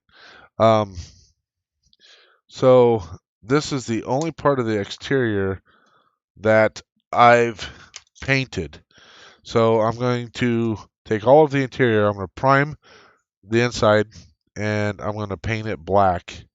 And the reason why I'm going to do that is because with all this extra lighting, like the lighting from this cockpit, and there's little lights that go for landing and all that kind of stuff. Anytime, and I demonstrated this in my video, one of my videos with this. I took a flashlight and put it underneath here, and you can see through a lot of this stuff. Like when I did it on this section here, like these ribs here, you can see like the light through there. After I've painted it, that goes away, right? So you don't have that problem anymore. So one of the things that I will be doing with it, all the plating parts is doing a priming and painting the black, and I've known some people, they used a black primer and then they came back and painted it silver to help keep the light reflected in. But I think the black will work. At least my experience so far with those two pieces, the black worked fine. Um, so, but um, uh, doing the rest of the outside. The color that I've heard is what you want is. Give me 1 second. Let me see if I can find it. 1 second.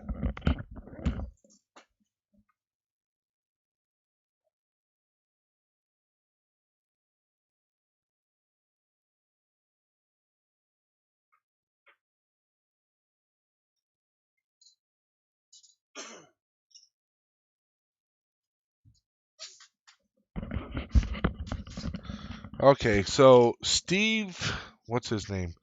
The guy that actually was the advisor for DeAugustini in Model Space. I can't remember his name, but he was the one that did the laser scanning of the Lucasfilm Empire Strikes Back Millennium Falcon that they derived this model from. That's why they say that. That's why they say, "Hey, quick, nice to see you come back." That's why they say this is like 99.9% accurate and all that kind of stuff. Uh, yeah, Dimzo, Steve Dimzo. Uh, he recommended Insignia White from Tamiya or Tamiya. I don't know what it's called. But Insignia White is the color that he recommended for the outside. You can only get Insignia White in a rattle can. Uh, so, which I think works out better for doing the model because it is an enamel, which reason why that works out better is it's oil based. Then if you come back with acrylic paints to um, do some of the weathering, the tinting and the spraying of the just kind of the dirtying it up and all that kind of stuff, right? If you're using acrylic to do that, if you mess it up, you can wash it off with just some water, maybe a little bit of alcohol. You won't mess up the base coat of the Tamiya.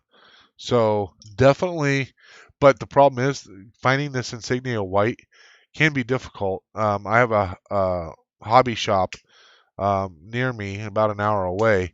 And every time I stop in there, even if I'm just stopping in for maybe because I went in and got a small bottle of this copper, right? When I went in there, they had 2 cans of the Insignia White. I picked them both up. I think I'm up to 3 or 4 cans now. I'll probably be picking up a little bit more. I don't know how much it's going to take to cover.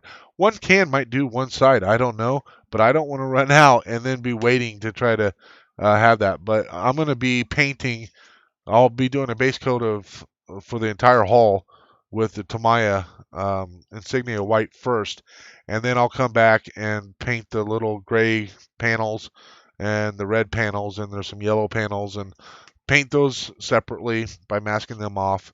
Um, and I'm nervous about doing it because, as well, Steve, because those are the kinds of extra airbrushing details that I've never done before, and so I think that's going to take a lot of practice and stuff like that.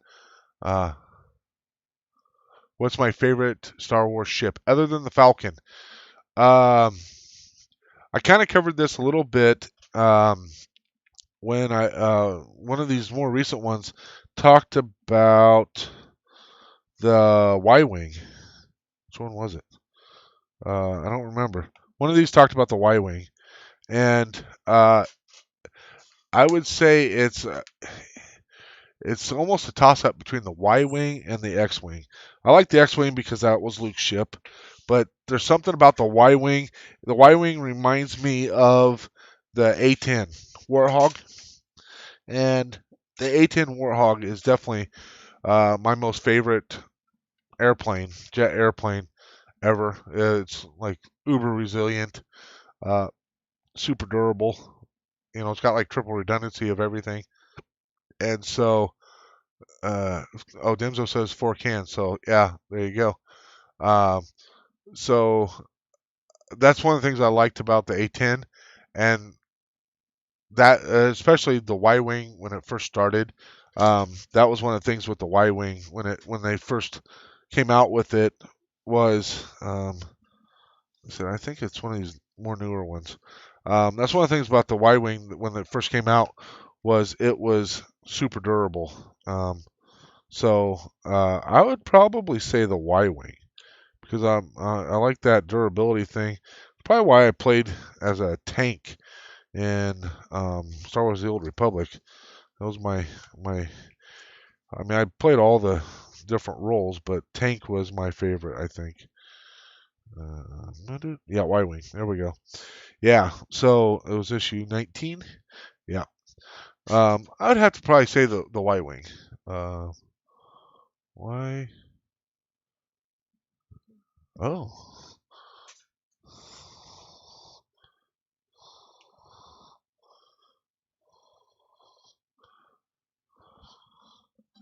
I don't know what happened there. Um, let's bring this up.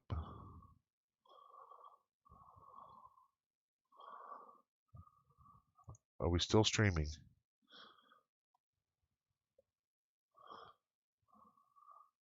I'm gonna say yes. Uh, the giant Imperial triangles. Yeah, yeah. So, Otto, I don't know if you saw issue 20, the bonus issue 20 yet, but I break down all the different Star Destroyers. And I don't really break them down so much. I just show them and that kind of stuff. But that issue talks specifically about the Imperial Star Destroyer. Uh, um, yeah, the Imperial class Star Destroyer.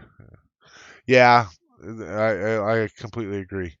Um, the Hammerhead Corvette is a pretty cool one.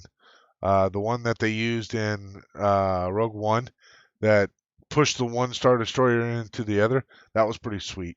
Um, the TIE interceptors, yeah, those are pretty cool. Uh, uh, yeah. So um, somehow I lost my feed from my phone. I don't know why. I don't know what happened there, but it's ticked off about something. Uh, I figured because it was plugged in, it should be showing. It should be charging this whole time, but apparently it wasn't. So I don't know what happened there, but that's why I had to switch over to just the picture there, um, instead of showing off what was on my uh, desk. Like I said, I don't know why that's not. I'm not getting the feed from my phone now. Total experimentation on this in this regard for this stream because um, I've never done a stream like this before. Usually I'm like doing a stream either playing a video in the background or playing video games in the background. So that's a lot easier. This is managing a lot of stuff and not quite used to it. But yeah, so any other questions you guys have? I'm curious, what's everybody's favorite character? Good guy, bad guy, whatever. If you were going to be a character in Star Wars, who would you want to be? Show a close up of a micro brush.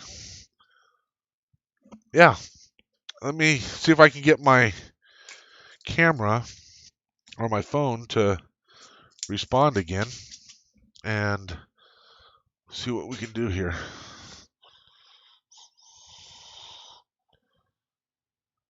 Do.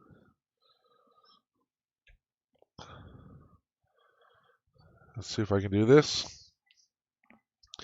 Get that plugged in.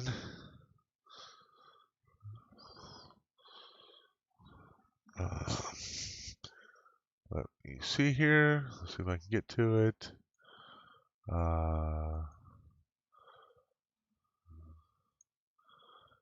Yeah, unfortunately, some reason it's my phone's gotten ticked off. What I'll do my next video I do, um,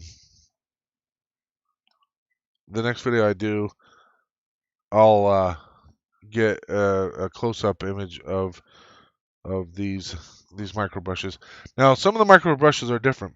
Some of them actually have little bristles on them. These ones just have like a bit of fluff on them. So um, it kind of depends on the micro brush. But these micro brushes that I have are just like it's not really sponge, but it's like just a bit of fluff on there. I don't know why. See, this is the supposed to use this to get your phone going, and it's plugged in, USB, blah blah blah, but it's not working. So I don't know what the deal is with that. Uh, some reason that crashed. It's probably my computer is all ticked off because uh, I'm almost out of memory on it. It's probably like, oh, using up too much memory doing all this stuff. Who knows? I'm going to be upgrading my PC at some point here in the near future. What I'm probably going to try to do is see if I can't get enough of my edit and my episodes done ahead of time, so that way I can take a week or two to get the new computer set up and everything, so I don't miss anything um, as far as videos go. Obviously, I didn't put out a video this week. That was because I was doing this review, but I'm gonna have to buckle down and get issue 21 knocked out for next week. Uh, so Judah likes Han and R2, which I am a huge R2 fan. I love R2. R2. Quick Smoke. Mikey says he just wants to be a Jedi. He doesn't care which one. VG wants to be Guido. She wants to be shot by Han. It would have to be Ben Solo now. So Slacker wants to be Ben Solo. Um,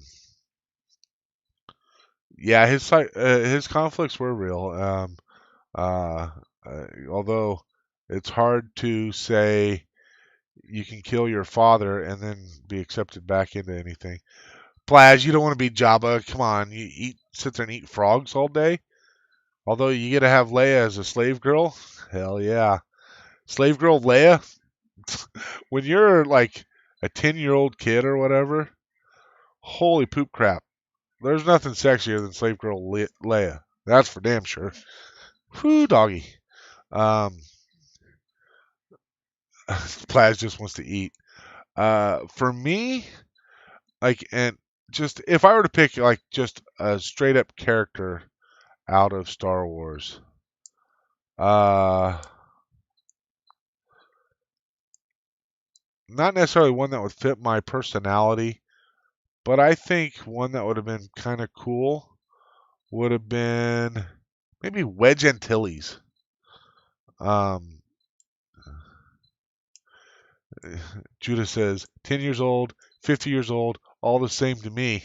So she likes Slave Girl Yoda or Slave Girl Leia too. Although Yoda is probably by far one of my most favorite characters. I do love Yoda. There's something about him that his little backwards talk and all that kind of stuff, uh, I think would be pretty cool. Uh, she says no, she's a smarter Guido, and she send in the decoy to get shot while she's off flying around the galaxy. Nicely played, VG. Uh, yeah, I agree. If you're gonna be Jabba, you gotta cook up them frog legs. But yeah, Yoda. I mean, first of all, Yoda is just old and wise, and how cool is that? Uh, so he's got slightly less hair than I do, which is, gets us pretty close. My favorite color is green. He is green. So, I mean, we're like getting right there.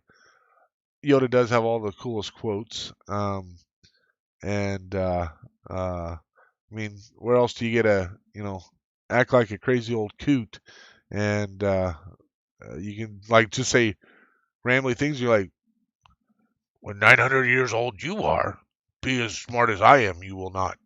And then it was like walk out of the room, like mic drop. I'm out of here. Tarkin blows up planets for a hobby. Just saying. This is true, but like,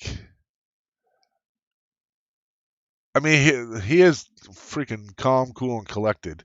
I'm actually surprised nobody said Vader. Like, there's so many people that I would just like as much love as Vader gets for all things. Like I'm surprised nobody's like, oh, I totally want to be Vader. Like that just I'm not disagreeing like that you're nobody's saying it, but I'm surprised nobody hasn't said Vader yet. Have you guys ever done those quizzes where you answer the question, they tell you what Star Wars character you'd be? Um, I had a guy at work. He took three different quizzes, not the same quiz, three different ones that all do the same type of thing. Each one said he'd be Palpatine, which I could completely believe because he was a complete dick.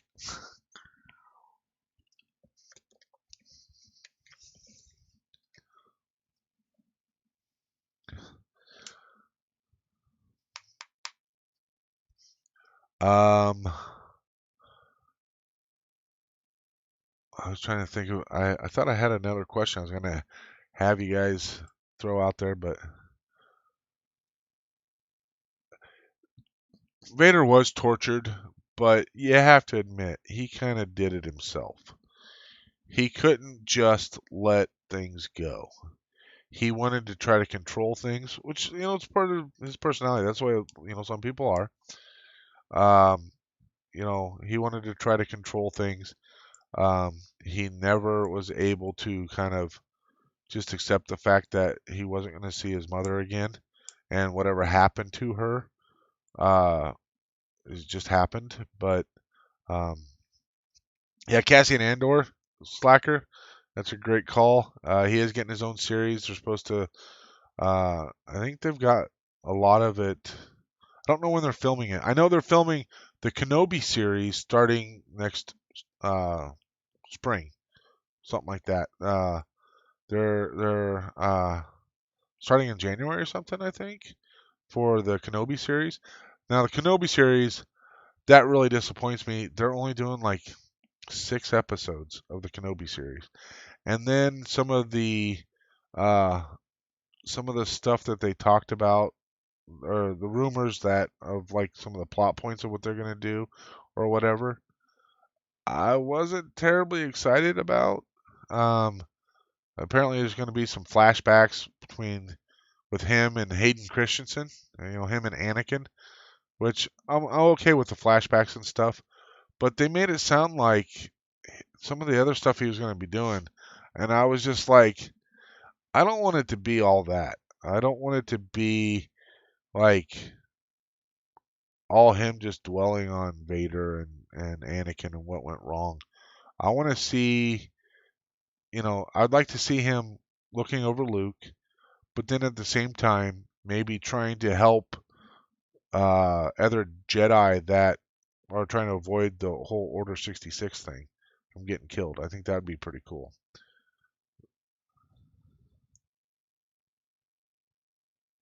Yeah, but think of all those other Jedi, Mikey. They didn't have control of their life. They were taken away from their parents at a much younger age, although that probably helped. They were taken when they're like 2 or 3. They didn't know much different. Um, it's just that Anakin could not, he could not just accept things, and you know, you can understand it because like he wanted to try to prevent Padme. And here's the thing about Jedi, and this was, I think VG, I think you said this in one of your streams when you were playing that game.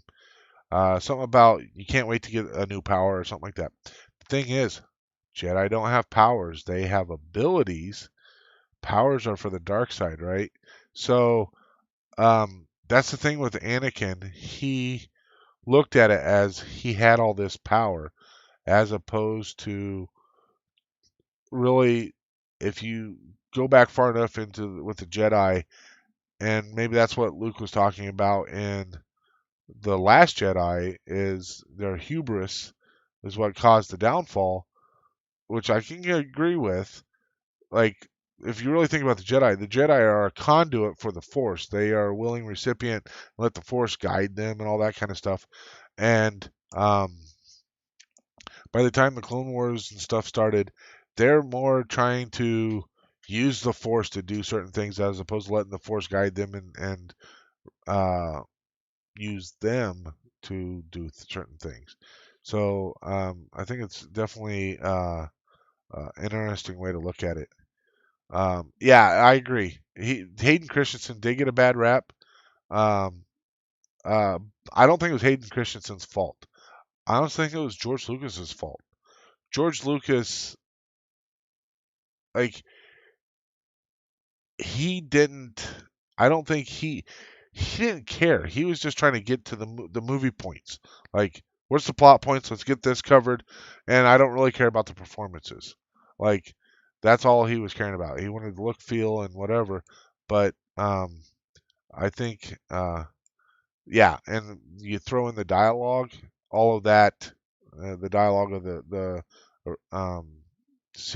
prequels, so rough, and uh, I think that I can still go back and watch them and enjoy them. There's certain things about it that I can enjoy, but then there's also parts where it's just like the whole thing on Naboo in Attack of the Clones with him and Padme.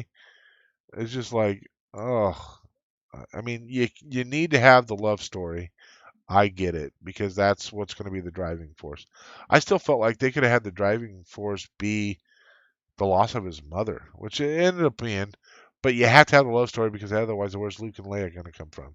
And then how do you explain what happens to the mother, right? So the the way that part kind of comes to be makes sense. But man, it was so cheesy and crazy, you know.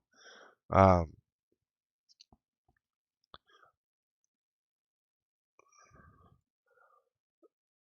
yeah, yeah, going back and forth with Anakin. Like I said, Anakin's a great character. His arc from one point to another.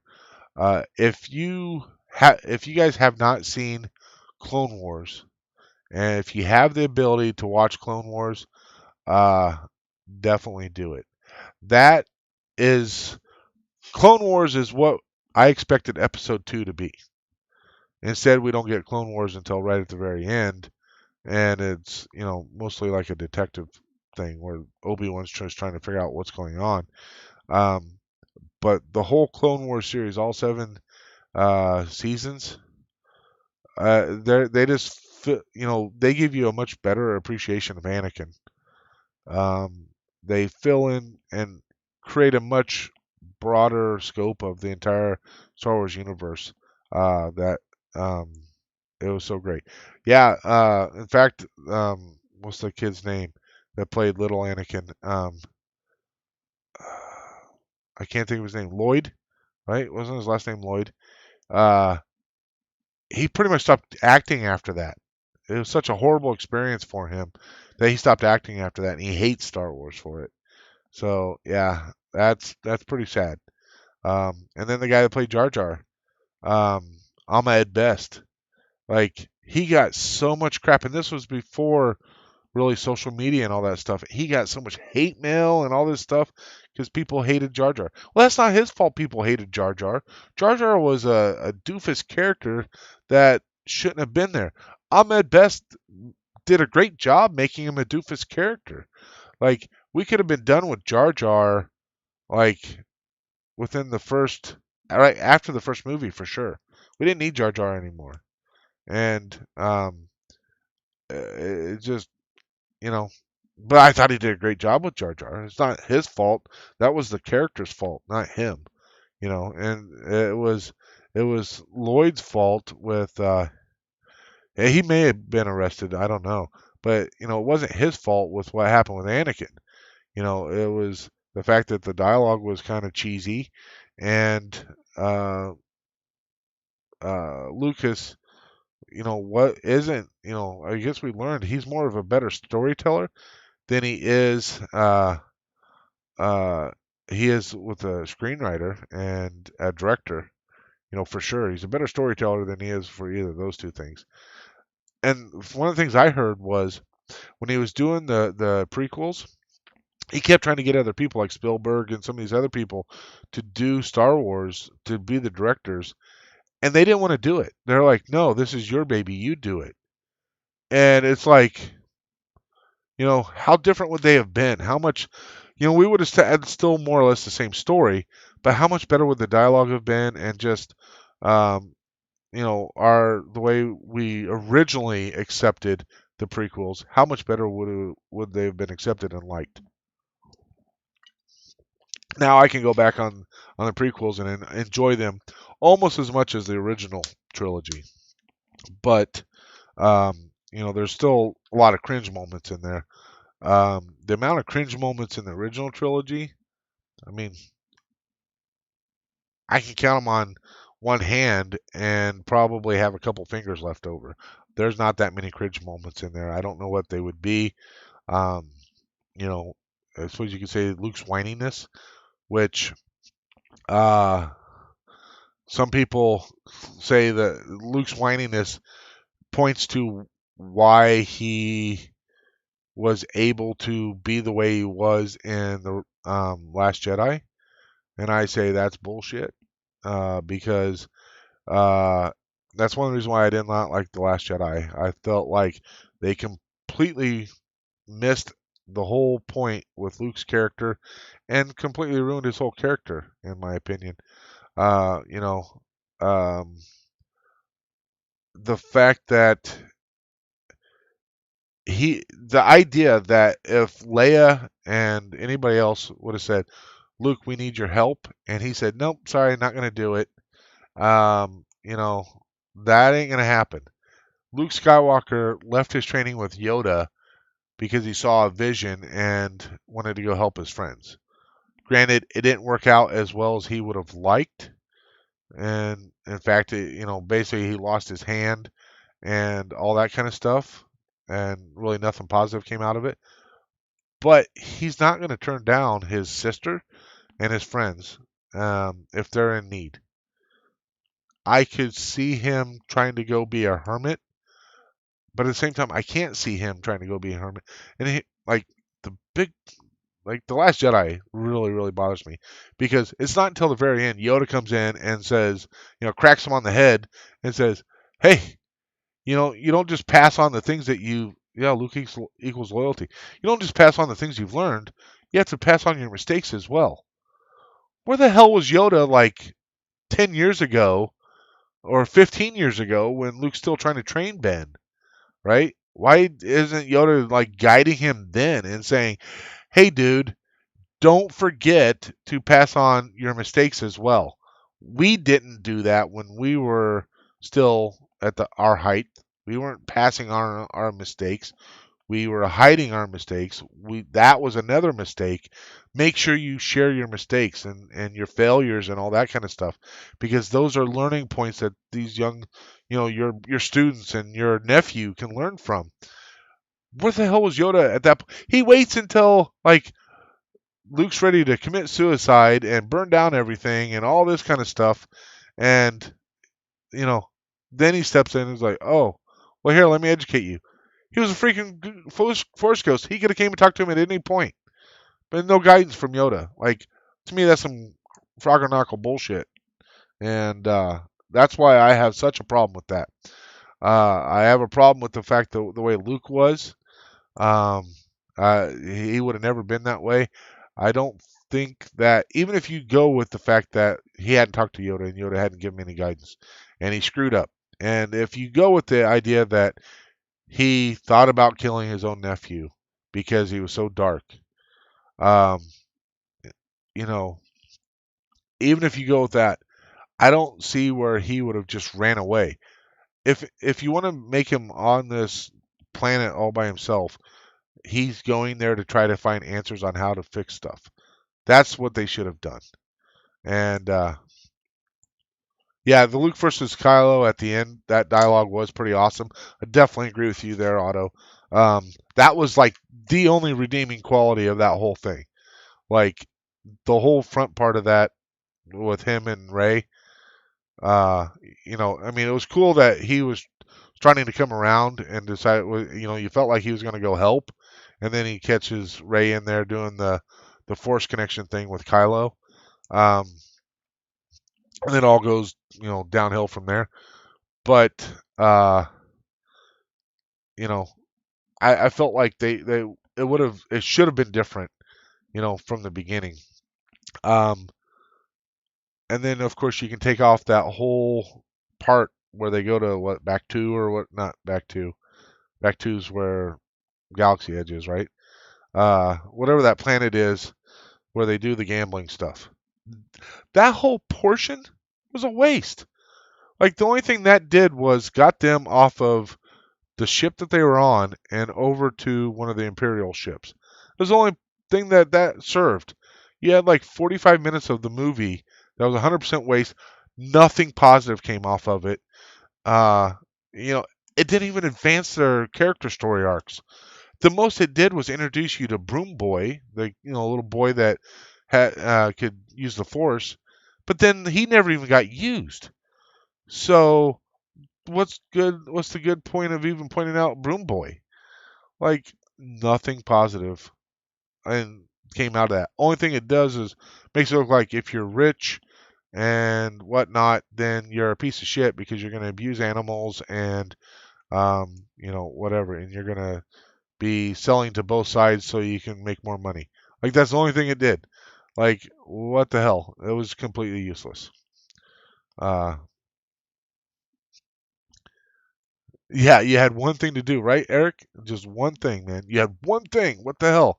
I took a nap for, a half a decade, and this is what you do? Jeez. Um, yeah, it's uh, yeah, I completely agree, Otto. That's the Luke that we needed to have. Uh,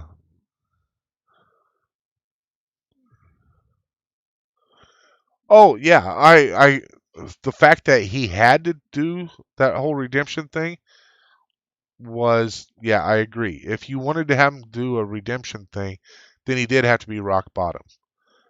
But he could have still done a redemption thing, like the moment Ray stepped in and said, "Hey, found your lightsaber. We got R2 down there. The Falcon's down there.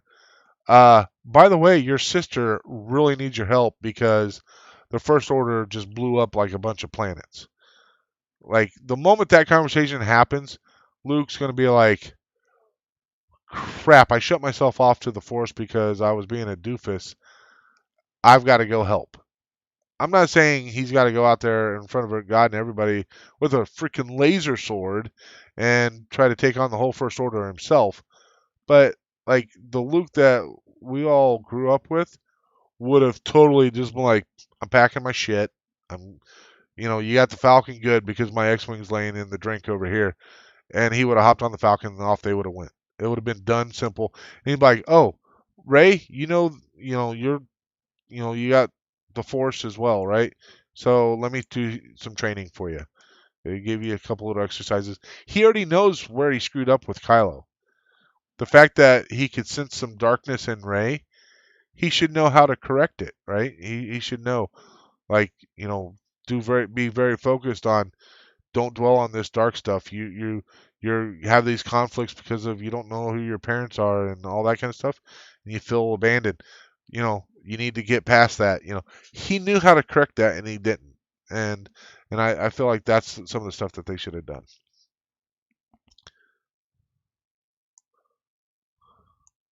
Yeah, I'm completely with you, Otto. I would have preferred another approach. The way they ended up doing the arc, it worked, but waiting 35 or 37 years or something like that from Return of the Jedi to then, and that's what they give you. That's not the Luke, especially if you read any of the extended universe books and all those books. Some of the best books that I read. Luke was a total badass. Like he was just kicking ass every time he turned around. There was a series that um, there was I don't remember what it was called. It was a couple audiobooks that I listened to, and it was about there was some uh, Sith. Uh, there was the actual Sith um, uh, race themselves, and you know the Sith. There's a Sith race, and they also are. Most of them are force sensitive as well. And in this series, there was this Sith race that was trying to kind of get out and get going and whatever, and they were had some of them had escaped to this planet and whatever, and so Luke and his son were trying to chase him down, and some of the stuff that he had done, like he could mark people with his blood, like he'd get a little bit of, like he'd let them like actually get make him bleed in some way, and they'd get blood on him, and he could make it so he could track his own blood. Like that was some pretty cool stuff, man. Uh, those were like the top level kind of, you wanted to see, in the 30 plus years in this time period, you wanted to have the idea that Luke went around to all these different places, learned as much about the Force as he possibly could, not only from old Jedi texts, but from other places that knew stuff about the Force.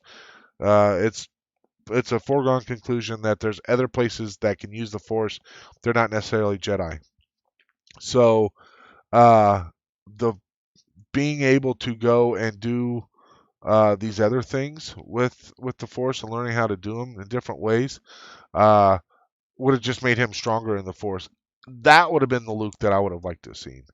Um, uh, I felt like from The Force Awakens to The Last Jedi, no cohesion. You have this big bad guy, with Snoke, and what do? In the next movie, you just kill him off. Well, then I felt like they had to do a mad scramble, and that's why we got Palpatine, even though they try to claim, well, we were always going to have Palpatine. I don't think that's the case.